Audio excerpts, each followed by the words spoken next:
Welcome back to another episode of Out of Bounds on the Boomer Bust channel. I'm your host, Terry, and today we are talking about oppression and victimhood. If you are new to the channel, hopefully I'm not disappointing you.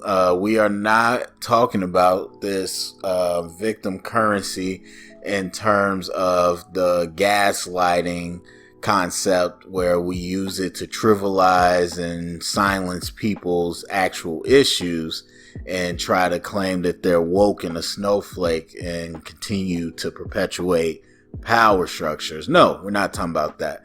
There is a conversation to be had, but that's not what this platform is for. So if that's what you came for, have a good time, have a good rest of the night. Bye-bye. Now, I want to start off with talking about competing oppression. There's a lot of ways to describe it. I don't even know which way I'm gonna put it in the title yet, but there's this idea of the oppression Olympics, the game of oppression, all that type of stuff. And I would even say some people would call it competing struggles or parallel struggles as well. A struggle for that freedom from that oppression, however you want to look at it. But what I'm really focusing on is, again, how a number of different oppressions have to coexist at the same time and how we sometimes have that tension. So we know for the most part what we're talking about in whatever the struggles are, the oppression we have, and obviously this is in the context of America for the most part, but in America we have, in my mind, most obvious, the African American struggle, as some people will call the black struggle. More specifically for me, African American people who are descendants of the slaves that were brought here, and how this country was built on that slave labor and built on a racist system that used race to take that labor and all that work from the back of those slaves and build up this country while also regulating them to less than human and everything that goes with that. So we have all the residual effects of that, the systems that we see, the mindset that still lingers for some people, the laws that still linger, the generational trauma, all those different things that are still going on, and a lot of discussions about how to move forward with that. But then you have the historical struggle of women in general and how they were not always seen as actual citizens or people at the same rate that men are. And the I cannot say it. The patriarchy, yes, we're going to leave it there. But the patriarchal, I cannot say it. Oh my God. Anyway, I'm going to just leave that in. But the patriarchy did, we create this system based out of a lot of religious ideas where women are more subservient, second-class citizen. And so you have that struggle over the years, again, similarly for the same type of rights and everything there. Then we have the LGBTQ community, however you add on to that, and the rights of people who aren't heterosexual and trying to figure out that. And now we add into that the struggle for trans rights and everything there. And then, and not to cut out the brown brothers and sisters who I think are very close to our struggle as well. But anybody that is not a white male in our historic system, you've had to have this struggle. And so a lot of that continues to today. Like I said, we have some new biases and oppressions, but for the most part, we have some long-term struggles. And so the question is, how do those coexist? How does that tension work? And I would say that for the most part, we understand innately what it means to not I almost used the wrong word to support each other's struggle and to help collaborate and bolster each other, what that means to be allies and use that collective political power and how that can be done. But in reality, sometimes it's not always that easy because we're not always looking for the same things. And even if it is the same things, we're still looking out for our group. And one of the things that some scholars and some activists would tell you is that the number one way to combat that is to not be satisfied when you reach something. Especially, I think, if it's a parallel. So if we're talking about voting rights, once women were able to vote, and it still doesn't include black people or black women, then you can't be okay with that and say, okay, we're good, on to our next mission. No, okay, now we got to pull everybody else up and they have to get the right to vote too. That's just, a made up example. And I think personally, that's one way that you can look at it, is that yes, you do have to get yours, but then make sure that everybody else is getting theirs too. And then the other, again, which I think is intuitive, you got to support. You got to go out there.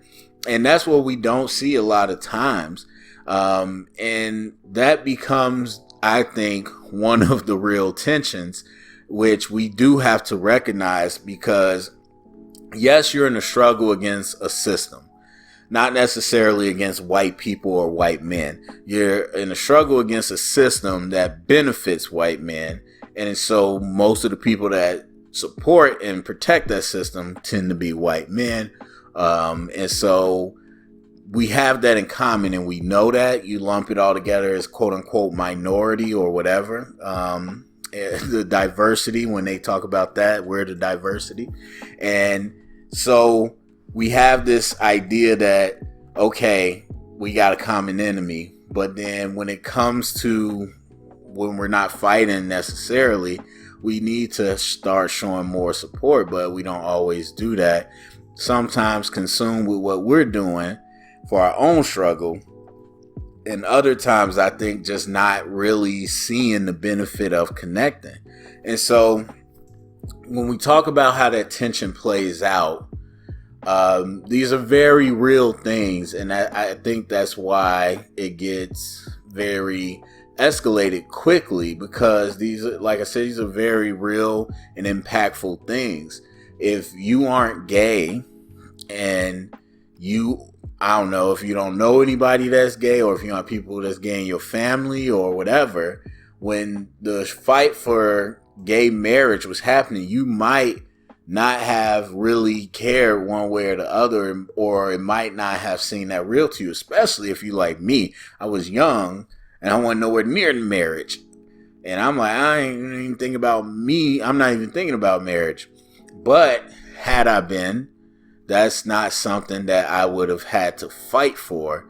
And so I think that's what happens, is a lot of times, like anything else, we can't empathize because it's not our struggle. And so it might seem mild for people to make a joke or for people to do, whatever about it. But for the people going through that, that's a very real thing. And that's not something they're going to take lightly. And so we should all understand that. I mean, we should, but we don't, as we can see on the internet and elsewhere, that if you put yourself in those shoes and it's something you care about, you wouldn't want people to treat you that way. And so I think this plays out in a very great example with Dave Chappelle. And I talked about his special and gave my thoughts on that. And I think people got to a place where they've heard the conversation. Obviously, we never get to a place where everybody understands each other. So Dave Chappelle was highlighting this tension between the oppressions. And not to say that he solved it or that he did it the correct way, but he highlighted this tension, and this is what he was saying. And the fact that the LGBTQ, but specifically the trans community, and what they're able to accomplish, or the way that people treat that struggle versus how they treat the black struggle, and making that comparison. And there is a very legitimate pushback to say we shouldn't be comparing ourselves among ourselves when we're all in a struggle. It can't be productive. And I don't go to the extreme to say there's zero, there's zero constructive feedback that can come from that, or fruitful feedback. I wouldn't say that, but I do think, again, there's a legit pushback to say, well, what does it help for us to do that? For us to say, wow, they treat you nicely, but they still treat us like crap. And so I get that. But then the other part is, I do think there's something you can glean from that.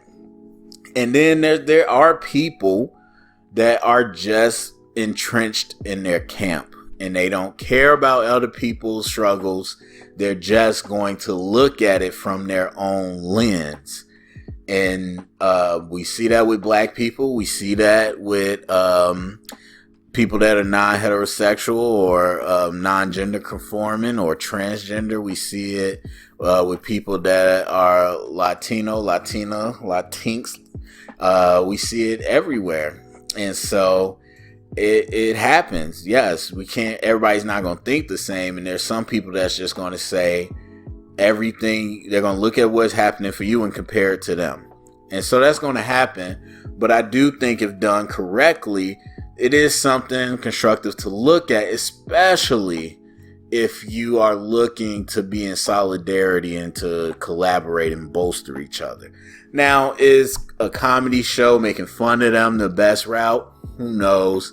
Again, some people take it differently. Well, we know a lot of people take it the wrong way, and some people take it in stride. But so again, you got those people that are going to say race is the key, not the key, but the foundational linchpin of everything in this country. Some people are going to say that's gender, and some people are going to say it's something else. And so you're going to have those conversations, but I don't want that, and I don't think it should take away from the real conversation that can be had to say, how can we better support each other, which is rarely what we talk about. You know what I mean? And so that type of solidarity, which you see, I'm not going to sit here and act like there's no white trans people at a Black Lives Matter or a defund the police demonstration, and there's no black women at a stop Asian hate demonstration. I'm not going to say that. There's definitely, people who are active and supportive in these struggles, but by and large, with the numbers we have, we see that it doesn't happen. And that tension, I think, is real and needs to be acknowledged. And we really need to, get to the root of those things. But again, these are very real. These are very tangible. These are very salient concerns for people. And the years and years, decades and centuries of denial of these basic rights and everything, it gets to a point, especially when you see the negative consequences, it gets to a point where, people don't always think straight. They're pretty heated by it, and I can understand it. And I think, looking specifically at the trans struggle, it is a very real tension that hasn't been actually addressed between that and the black community. And I think Chappelle is one of the first ones, again, to highlight that. Because, again, that's one of the newer struggles. Not to say that it's been fine before, but what is being asked and how is being reacted to is new. People, there's no 100-year history of people trying to change their pronouns. This stuff happened quick. And so to see the progress and the respect that it gets in conjunction, or I should say in comparison to the black struggle, that's what Chappelle was highlighting. And I would say there's that same tension. There's that same tension between everybody. I mean, there's that tension with the Asian and black community that doesn't get touched on a lot. And you have the model minority whole concept, this idea that Asians are close to white, and that was decided at some point, and the way that they act is more in line with what white people like. And even though there's white people plenty that are racist against them or discriminatory against them and racist, but then on the flip side, there's plenty of Asian people discriminatory against black people because of the white European standards that a lot of those countries perpetuate. And we all know about the people in the store following black people in the store, all that stuff. So, like, we know that's there. And that tension with black people back at Asian people as well. And same thing with our brown brothers and sisters.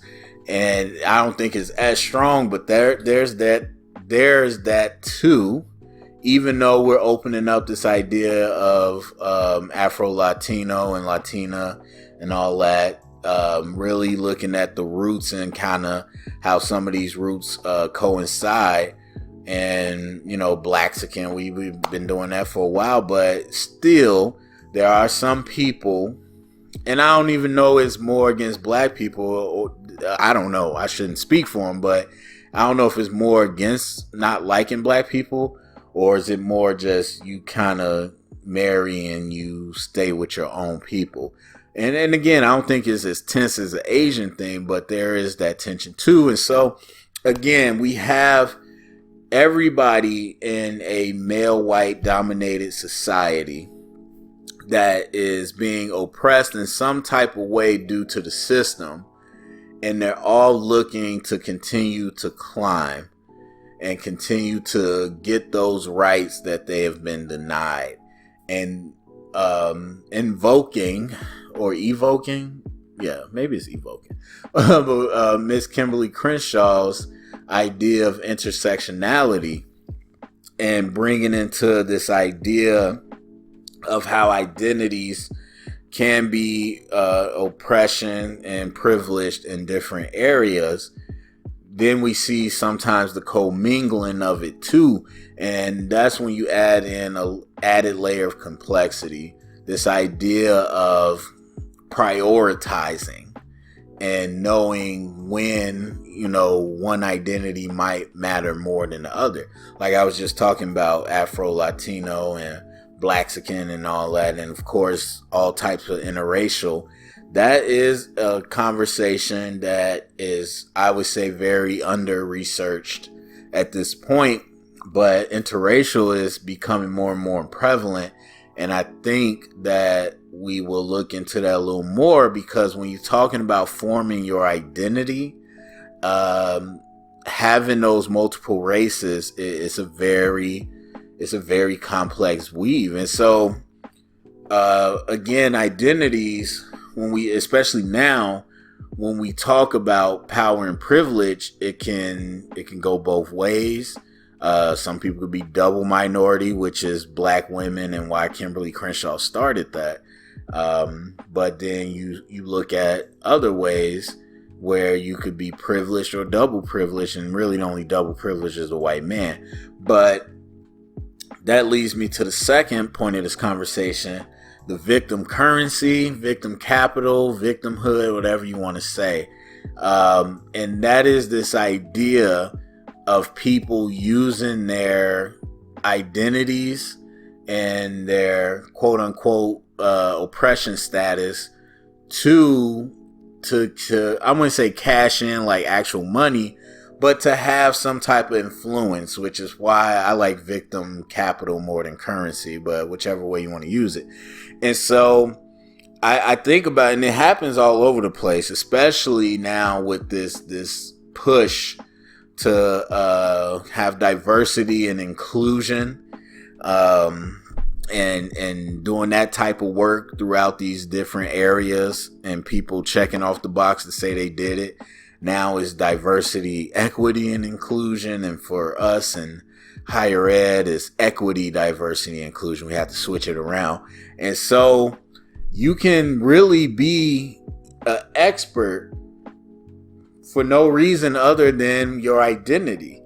And now I think there's power in that, as to say, first of all, for me, I believe anybody has expertise, where you don't have to have a doctorate, you don't have to have a master's or anything, you don't have to have written a book, you don't have to have written an article, you don't have to have done a research project to speak to your experience, your relevant experience, and explain and articulate what it is to you.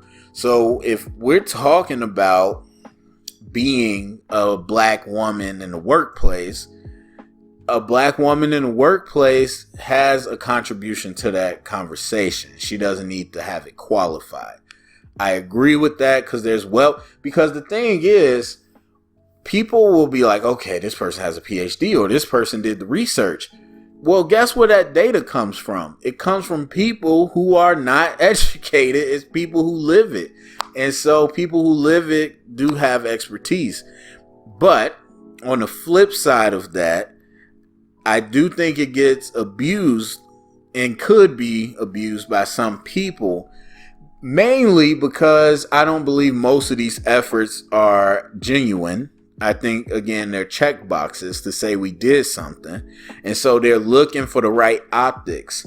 Oh, we went and got this person. A lot of times, again, credentials matter, the PhD, the doctor, like, well, whatever you did. But also the actual optics. We got a black woman.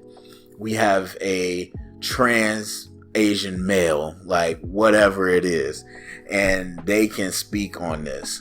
And you can, but some people talk as the definitive voice, and I don't like that.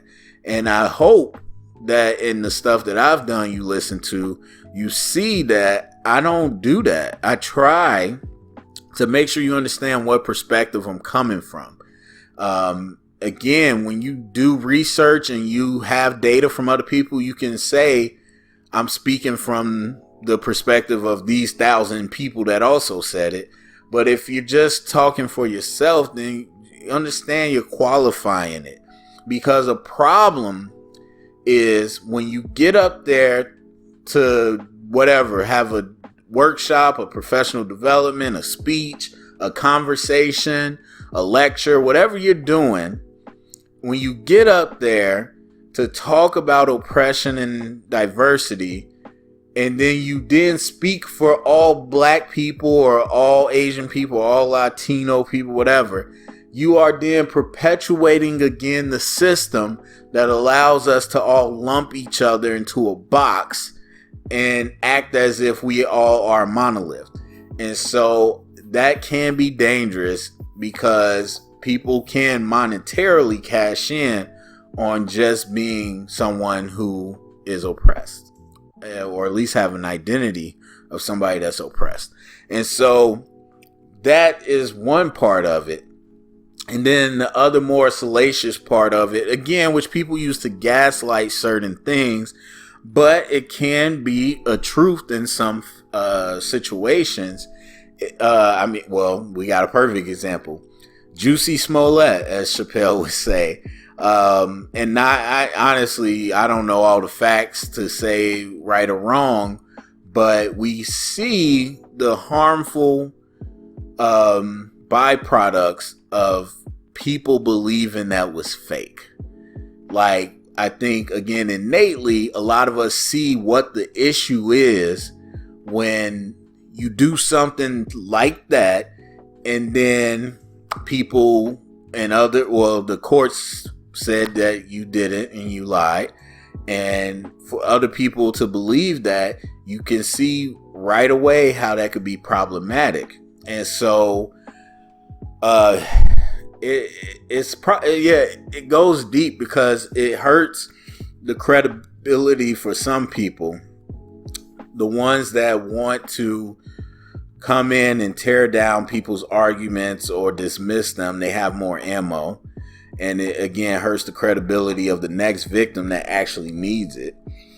And again, it highlights how you can take your status and your identity as a victim and cash in on it. And that just makes people more skeptical. So we have to 100%, I think, look at those things and acknowledge those things.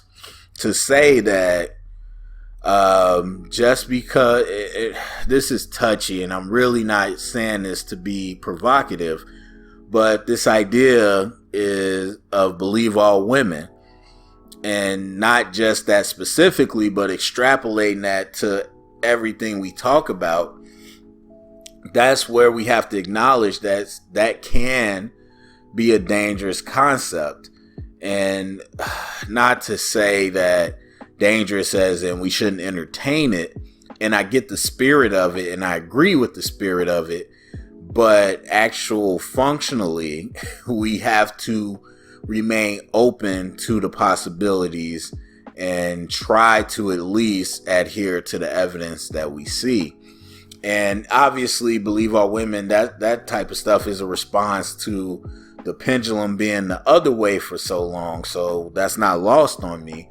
But when we talk about this idea of victim currency, it's something that we really have to look at and make sure that people aren't just hiding behind their status as a victim, because it does happen. And so, again, I'm not saying we have to overly interrogate or never believe anybody, but I think some people shut themselves off to the idea that could even be a conversation. And I think, like all things, you have to critically think and continue to stay open to possibilities and understanding the information and the data in front of you and the evidence. So that's absolutely something.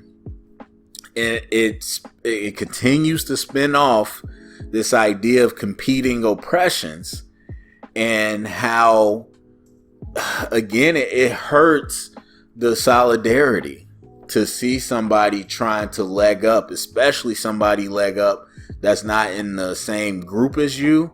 It can frustrate other people. And so I think, just overall, my point, I would say, in anything, when I'm talking solo, because I would love to get to a point.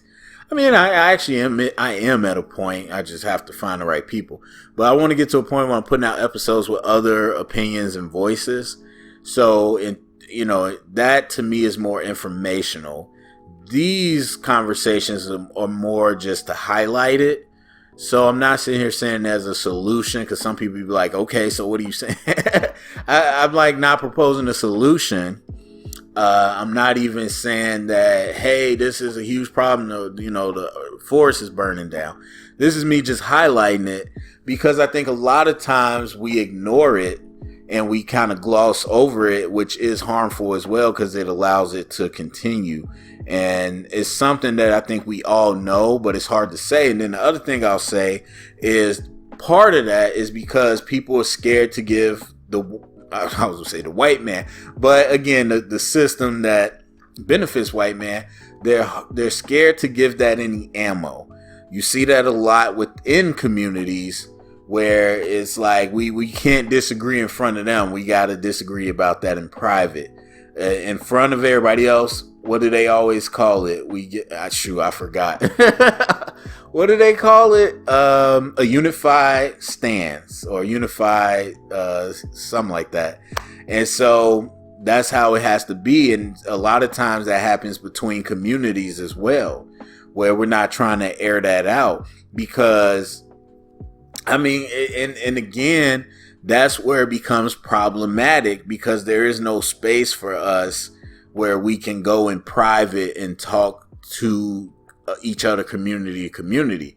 I give you a great example, like I said, with the Stop Asian Hate and these calls, which again, for me personally, a lot of the white people, a lot of the Euros, they tend to get into this mode of just trying to get the moral high ground. And it's not everybody. And obviously people that aren't white also do this.